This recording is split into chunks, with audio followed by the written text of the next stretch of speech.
This jet wasn't built to hide. It wasn't built to be invisible. It was built for one thing: to get close and win. The MiG-29 Fulcrum is one of the most aggressive fighter jets ever made.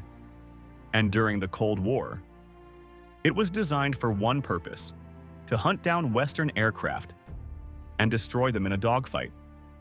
But here's what makes it so dangerous. Once the MiG-29 gets behind you, it's almost impossible to shake.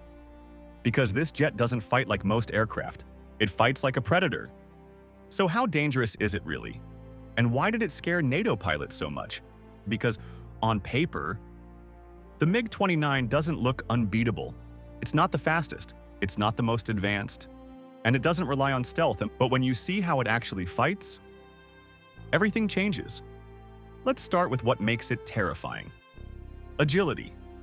The MiG-29 is incredibly maneuverable. It can turn sharply, change direction instantly, and stay controlled even at extreme angles, which means in a close-range fight, it has a huge advantage, because most air combat doesn't happen at long range. Eventually, someone gets close, and when that happens, maneuverability becomes everything, and this is where the MiG-29 shines. But that's not even the craziest part, because the MiG-29 was paired with something that changed air combat completely: a helmet-mounted targeting system. Instead of pointing the entire aircraft at a target, the pilot could simply look at it and lock on.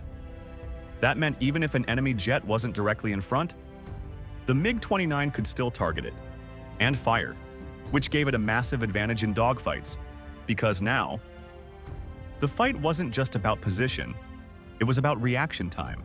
And the MiG-29 was built to react fast. But here's where things get even more intense. The engines. The MiG-29 has powerful twin engines that allow it to accelerate quickly and maintain energy during tight maneuvers. It can recover speed, regain control, and stay in the fight, even when things get chaotic. And dogfights are always chaotic. But the MiG-29 wasn't just built for performance. It was built for war. During the Cold War, this aircraft was meant to operate close to the front lines. Rough airfields, harsh conditions, minimal support, which is why it was designed to be tough, durable, and capable of operating in environments where other aircraft might struggle. But here's the problem. While the MiG-29 is extremely dangerous in close combat, modern air combat has changed. Today, the aircraft that sees first usually wins. Long-range missiles, advanced radar, stealth technology.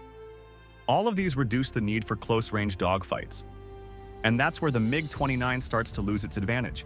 Because if it's detected early, it may never get close enough to use its strengths. And that raises a big question. Is the MiG-29 still dangerous today? Or was it built for a type of combat that doesn't happen as often anymore? Because in the right situation, it's still incredibly lethal. If it gets close, if it gets behind you, if it forces a dogfight, it becomes a serious threat. But in modern air combat, getting to that point is the challenge. And that's what makes the MiG-29 so interesting. It represents a different era, a time when air combat was expected to be fast, close, and unpredictable, where pilot skill and aircraft agility could decide the outcome. And in that environment, the MiG-29 was exactly what it needed to be: a fighter built to dominate at close range, aggressive, fast, and dangerous. Because once it got into the fight, it didn't let go. So even today, the MiG-29 isn't something you ignore. Because while the battlefield has changed, one thing hasn't.